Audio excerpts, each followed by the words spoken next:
Hello, good morning. So last time we saw Ohm's law and Kirchhoff's current and voltage law.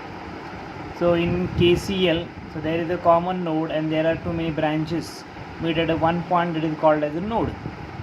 Okay, so the KCL states that the sum of the currents entering into the node that is equal to sum of the current leaving from the node. Okay, so this I2 and I5 are leaving from the node and these three are entering into the node. So that's why we can write here this statement. Okay, so again we can say that another statement is algebraic sum of the current at any node equal to 0. Algebraic sum of the current at any node equal to 0. So we assume that the currents entering into the node are positive and current leaving from the nodes are negative. Okay, so that's why algebraic sum of the currents entering or at the one node equal to 0. Okay, algebraic sum of the current. So there is a voltage law, Kirchhoff's voltage law. So it states that there is a closed loop. This voltage source V is applied, R1, R2, R3 are connected in a series. So V1, V2, V3 are the voltages across the R1, R2, R3. Okay, so this is a closed loop. In that case, these V1, V2, V3 are the voltages developed in the loop and this V is the voltage source which supplies the voltage. So in that case we can say that the addition of the voltage is equal to the applied voltage. Okay, addition of voltage is equal to applied voltage. Okay, or we can say that algebraic sum of the voltages around any closed loop. So this is a closed loop. Algebraic sum of the voltages around any closed loop equal to 0. So this is another statement for the KVL. Okay, so how we are going to consider the positive and negative? Here we consider the currents entering are positive and leaving are negative. So here how we are going to consider positive and negative voltage? So if we start from this point, so first terminal is of higher potential of V1, so that's why I consider as the positive. So again plus is a first is a positive of V2, then again if we continue journey, the first is a positive of V3, and if we come at this point then we get the negative of this V1, so we can write here minus voltage V. So this is the KVL, Kirchhoff's voltage law. Okay, so let us see one example based on this Kirchhoff's voltage law. Okay, so consider this example. So it is based on the KCL, KVL and the some basic formulas that I have already told about the formulas.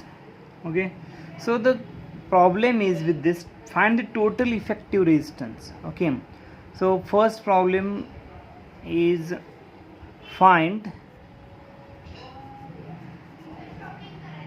effective total resistance of a circuit, and second one is find the currents. Find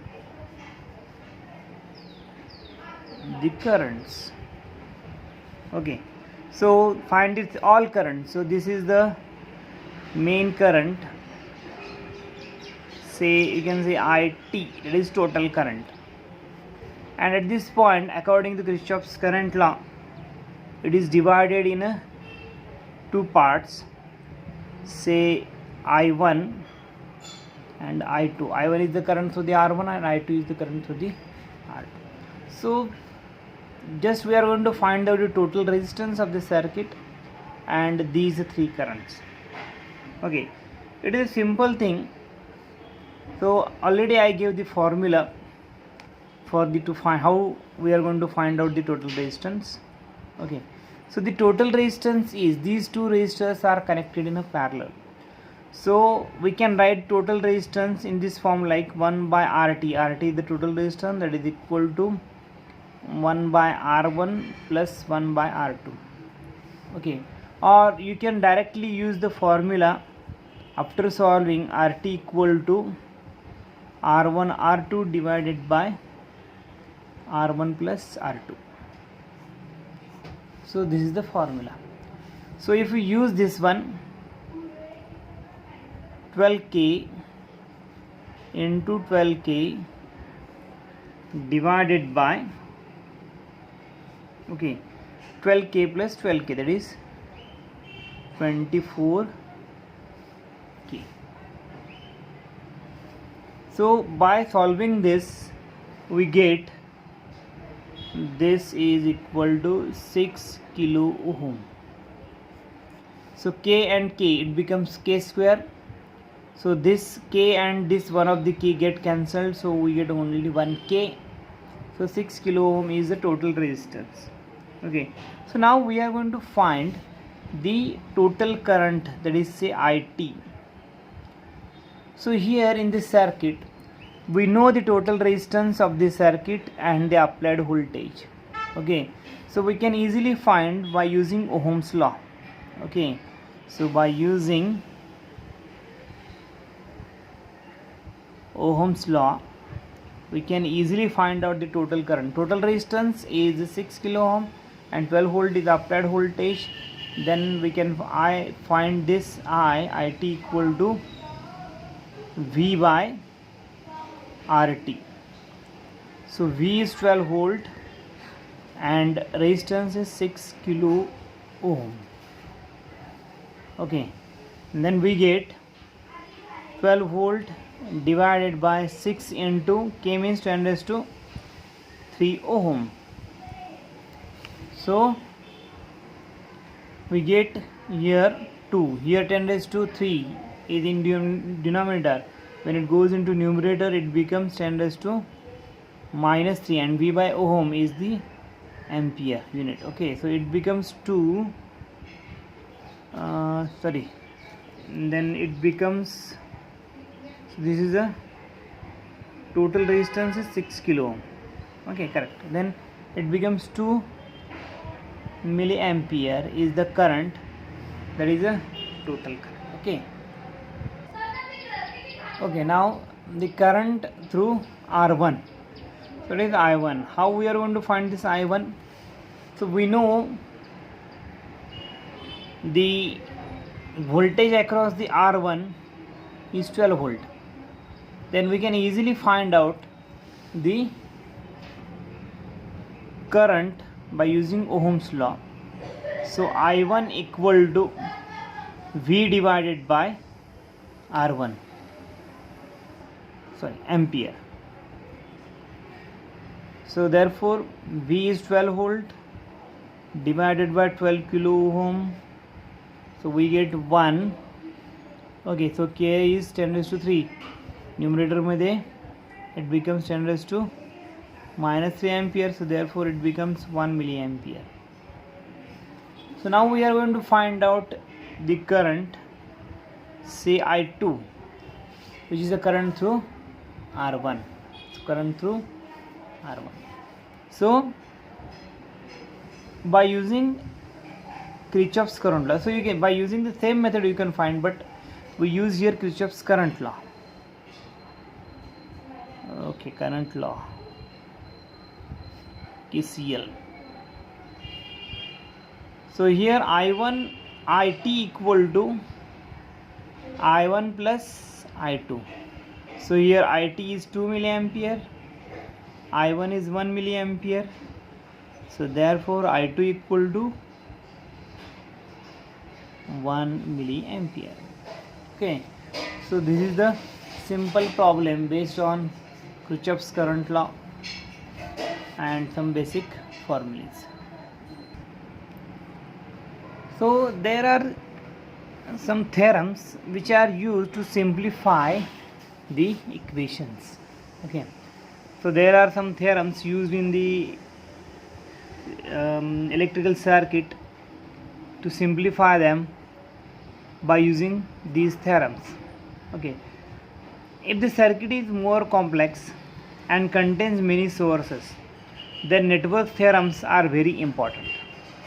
Okay, the first theorem is a superposition theorem. So we are going to see here what is the superposition theorem. Okay, as a name superpose suggests that the calculate effect of one source at a time and then superimpose the result of the other sources. Okay, get that? If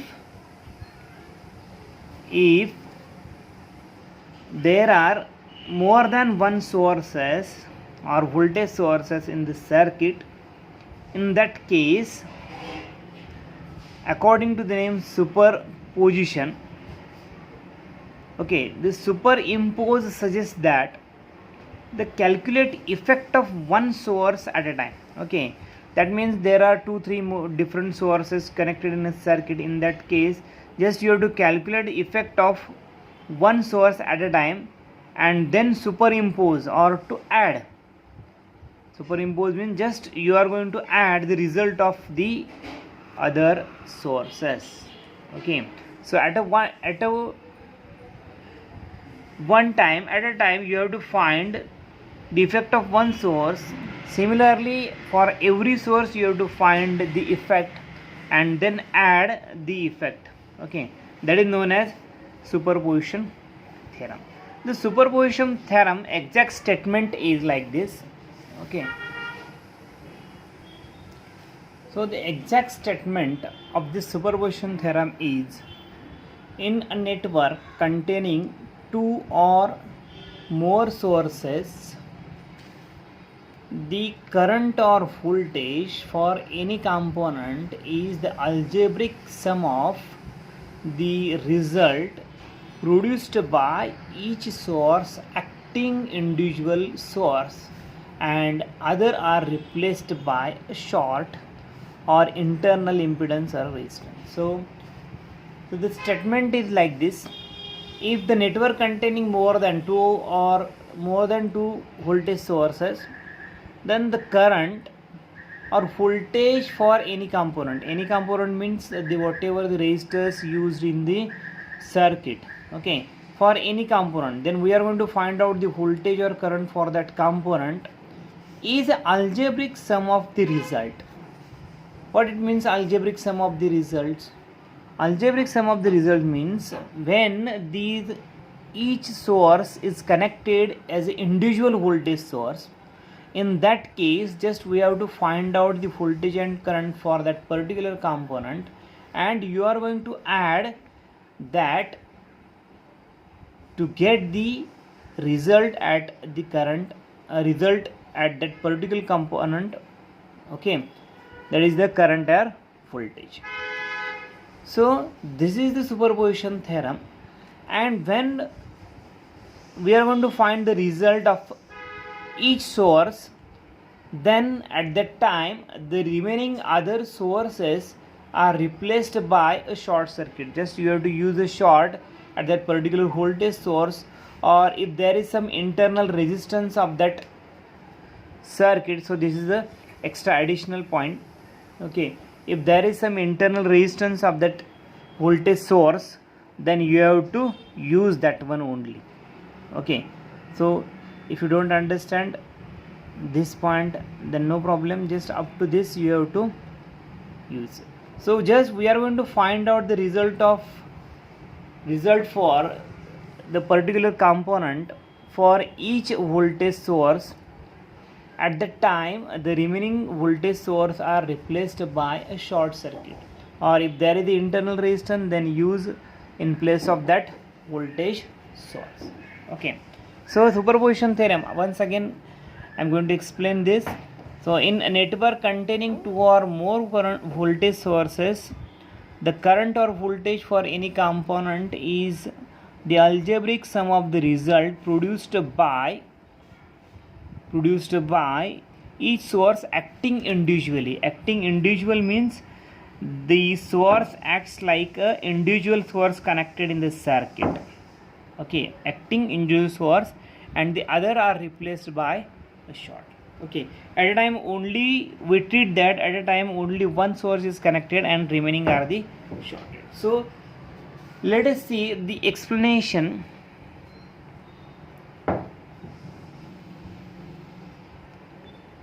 for this theorem. Okay, so consider a circuit like this. Okay, which is having two voltage sources, V1 and V2. So here R1 and R2, and we are going to find the voltage at this point. Consider this point is A and this point is B. Then you are going to find the voltage VAB. So this voltage VAB is nothing but a combined effect of V1 and V2. Okay, so combined effect of V1 and V2 is VAB. So according to this theorem, we are going to find the effect of V1 first on this AB point when V2 is shorted, and then find the voltage effect of V2 on this point when V1 is shorted. Okay, let us see how we are going to explain the superposition theorem by using this diagram. So there is this first step. Okay, so step first is remove V2 by short. Okay, how we are going to remove this V2 by short? So in that case, the circuit diagram becomes like this: R1, R2. So this A and this is B point, and you have to replace V2 by a short circuit. Okay, this is the short. Now this is the voltage source V1. Okay, so we can easily find, so name this as VAB dash. Okay, so this VAB dash is the effect of this AB point with the voltage source V1. Okay, so that is the result. We can say that this is the result. VAB dash is the result of this effect of V1.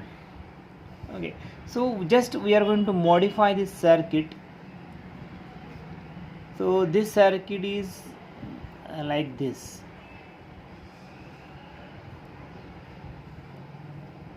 So this is V1, R1 and R2. Okay, so this is the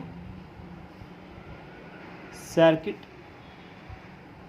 Both are the same. So this is now A point, this is B point, so this is VAB dash. Okay, so this is the modified circuit. Both are the same, but this is rearranged. So this VAB dash is nothing but a voltage across R2. R1 or R2 are connected in series. The voltage source V1 is applied. So this is nothing but we can use here potential divider formula. Okay, by using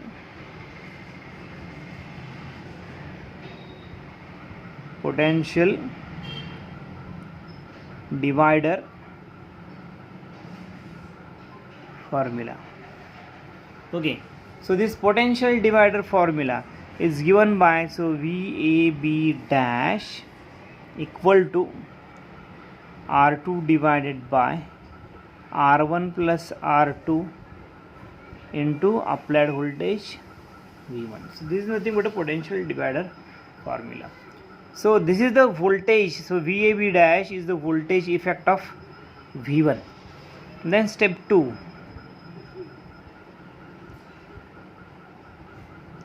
Then step 2. In the step 2, now we are going to remove V1 by a short. Okay. Remove V1 by a short. Short means this is short circuit. Okay, short circuit means just connect a wire. So just remove it and connect a wire. That is known as short circuit. So now the diagram becomes like this. So we are going to connect V2. So this is A point. So this is the B point, and we are going to short. So V1 is shorted. So this is the R1, R2. Now if we rearrange this circuit again, now this circuit becomes, okay, so this is R2, so this is R1, and this voltage source V2 is applied here. Okay, now this is R2 and this is R1 now. So this is point A and this is point B. Okay, so negative. So whatever the B point is connected to the negative terminal. So B point here connected to both of the negative. So here also B point is connected to negative, B point is connected to negative. Same thing. And A point is the middle of R2 and R1.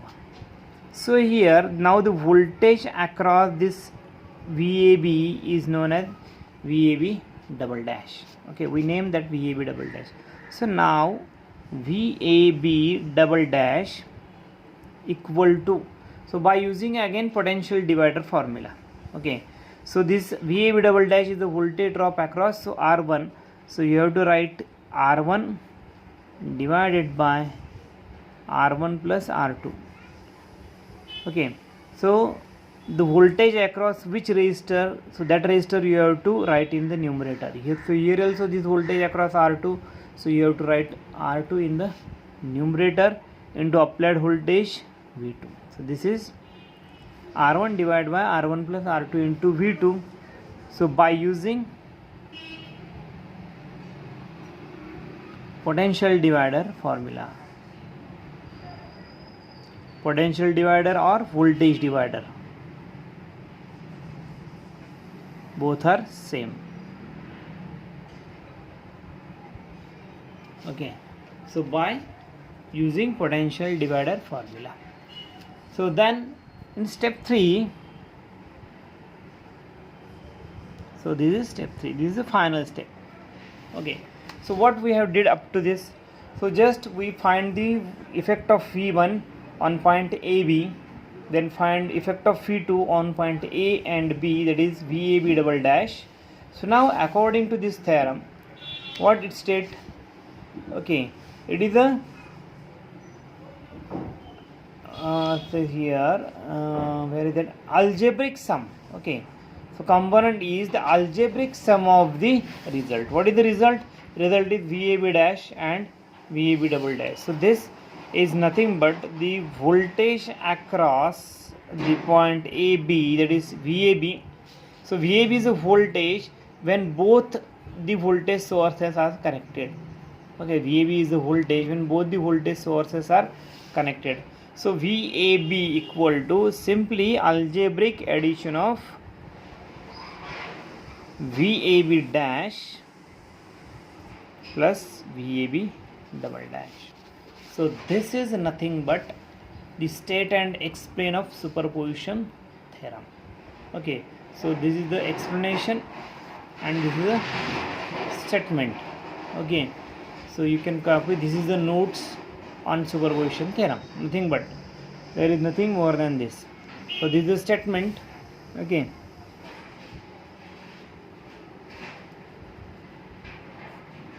statement and this is explanation. So there may be a question, state and explain the superposition theorem. This is a simple things explanation. Okay, so like that we can find the voltage across the point A, B by using superposition theorem. Just you have to find the one and then you have to add these two. Okay, so this is superposition theorem. So this is the state and explain. So this is the notes on, so you can take a snapshot of this and write yourself. Okay, so we are going to stop here.